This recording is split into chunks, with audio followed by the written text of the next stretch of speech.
Welcome to our YouTube channel. This is Vishali Yadav, your English educator. So students, today we will discuss about article writing. So article writing आपने अभी तक जो है वो ऐसे writing पढ़ी होगी, पैराग्राफ राइटिंग भी पढ़ी होगी. सो आज हम डिस्कस करेंगे article writing. So an article is a piece of writing written for a large audience. Article एक ऐसा पीस ऑफ राइटिंग होता है जो कि एक लार्ज ऑडियंस के लिए लिखा जाता है. The main motive behind writing an article is that it should be published in either newspapers और मैगजीन्स और journal so as to make some difference to the world. जो आर्टिकल राइटिंग लिखने के पीछे जो हमारा मेन मोटिव होता है वो होता है कि या तो हमें आर्टिकल अपनी जो है वो न्यूज़पेपर में पब्लिश करनी होती है या फिर मैगज़ीन में पब्लिश करने के मोटिव से ये लिखा जाता है. Okay, so this should be the topic of interest for the reader और this should be related to some current issues. Okay, तो जो टॉपिक होने चाहिए हमारे वो ऐसे होने चाहिए जो रीडर का इंटरेस्ट गेन करे, रीडर के इंटरेस्ट के अकॉर्डिंग होने चाहिए, या फिर हमारे टॉपिक जो आजकल करंट इश्यूज़ चल रहे हैं हमारी सोसाइटी में उससे रिलेटेड होने चाहिए. ओके, सो अब आ जाते हैं हमारे आर्टिकल राइटिंग के फॉर्मेट पे. देखो बेटा, जब भी हम कोई राइटिंग लिखते हैं तो उसका फॉर्मेट होता है बेसिकली लाइक लेटर राइटिंग का भी फॉर्मेट होता है, नोटिस राइटिंग का भी फॉर्मेट होता है, एस्से राइटिंग का भी फॉर्मेट होता है. तो here we will discuss about the format of article writing. Okay, so an article must be organized in a proper way so as to draw the attention to the readers.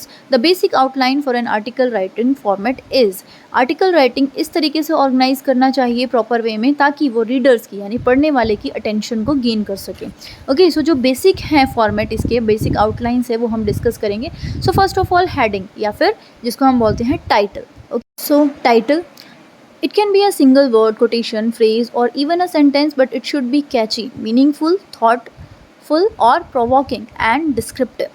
Okay, हमारा topic ऐसा होना चाहिए या तो वो single word का हो या फिर एक कोटेशन से स्टार्ट हो या फिर एक फ्रेज़ में हो या फिर इवन एक सेंटेंस भी हो सकता है, बट वो जो है ना कैचिंग होना चाहिए, मीनिंगफुल होना चाहिए, थॉटफुल होना चाहिए. ठीक है, जिससे जो है ना रीडर इससे एक तरीके से अट्रैक्ट हो सके. ओके, सो नेक्स्ट हमारा जो आता है वो है a line having the writers name. Okay, जब भी हम आर्टिकल राइटिंग लिखते हैं तो हम उसमें राइटर का नेम लिखते हैं. Okay, then next body. Body क्या होनी चाहिए? तो the main part of the article 2 to 3 paragraphs. जब हम आर्टिकल की बॉडी लिखते हैं तो हमें ध्यान रखना है कि हमारी जो बॉडी है आर्टिकल की वो 2 से लेकर 3 पैराग्राफ तक होनी चाहिए. ओके, एंड लास्ट में हम क्या लिखते हैं? कंक्लूजन. जो कंक्लूजन होता है हमारा वो कैसा होना चाहिए? Ending paragraph of the article should be with an opinion और रिकमेंडेशन और एंटिसिपेशन और एन अपील. जब भी हम पैराग्राफ की एंडिंग करें तो जो आर्टिकल है हमारा उसकी जब हम उसके पैराग्राफ की एंडिंग करें तो उसमें हमारा एक ओपिनियन होना चाहिए कि हमारे ओपिनियन में ऐसा होना चाहिए, या फिर हमारा रिकमेंडेशन होना चाहिए. ओके, सो या फिर हम एक अपील करें. ओके, तो वो है हमारा conclusion. Okay, so there is an introductory paragraph that states the topic or theme of article, clearly gives the opening argument or fact. यहाँ पर जो है वो एक इंट्रोडक्टरी पैराग्राफ भी होना चाहिए जो कि टॉपिक को या थीम है जो आर्टिकल की उसको क्लियरली जो है वो एक तरीके से डिस्क्राइब करें. Okay, subsequent paragraph should give supportive details और आर्ग्यूमेंट इन फेवर ऑफ और अगेंस्ट द इनिशियल आर्ग्यूमेंट. और फिर जो लास्ट जो बाद की जो 2-3 पैराग्राफ हैं वो जो है वो सपोर्टिव डिटेल्स और आर्ग्यूमेंट्स उसमें दें. ठीक है, कि भाई वो उस चीज़ के फेवर में है या फिर उस चीज़ के अगेंस्ट है.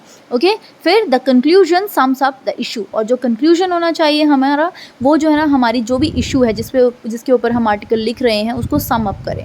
ओके, सो एस्से और आर्टिकल्स दोनों ही जो है वो सेम वे में लिखे जाते हैं. Both articles and essays are developed in the same way. दोनों के दोनों ही जो है ना सेम वे में लिखे जाते हैं. ऑलराइट, सो ऐसे में भी सबसे पहले हम इंट्रोडक्शन लिखते हैं, देन उसके बाद जो है वो 2-3 पैराग्राफ में उसको सम अप करते हैं, उसके बारे में लिखते हैं. ठीक है, टॉपिक को डिटेल में बताते हैं और फिर उसके बाद एंडिंग में कंक्लूजन लिखते हैं जिसमें हम सारी चीज़ें जो आज अभी तक हमने बताई हैं उसको हम सम अप करते हैं. ओके, सो ये था हमारा आर्टिकल राइटिंग का फॉर्मेट. अब जो आर्टिकल्स लिखते टाइम हमें ध्यान देने की ज़रूरत है वो क्या है? Articles must have the following 5 C's. तो 5 C's क्या है? Clarity of theme and expression. ठीक है, थीम और एक्सप्रेशन में क्लैरिटी होनी चाहिए. Conciseness. Articles are usually short. Articles जो है ना क्या होते हैं? शॉर्ट होते हैं, ऐसे से थोड़े शॉर्ट होते हैं. कंप्लीटनेस. हमारा आर्टिकल ये नहीं कि हम उसे बीच में ही छोड़ दें, कंप्लीटनेस होनी चाहिए. Correctness of facts, grammar, spelling, punctuation. ठीक है, फैक्ट्स की करेक्टनेस होनी चाहिए, ग्रामर करेक्टनेस होनी चाहिए, स्पेलिंग मिस्टेक्स नहीं होनी चाहिए और पंक्चुएशन मार्क जहाँ पर भी ज़रूरत है वहाँ होने चाहिए. Courtesy, okay.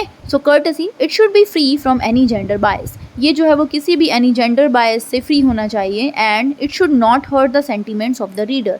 और जब भी हम आर्टिकल लिखें तो हमें ध्यान रखना है कि ये जो है ना किसी भी रीडर के सेंटिमेंट्स को हर्ट ना कर रहा हो।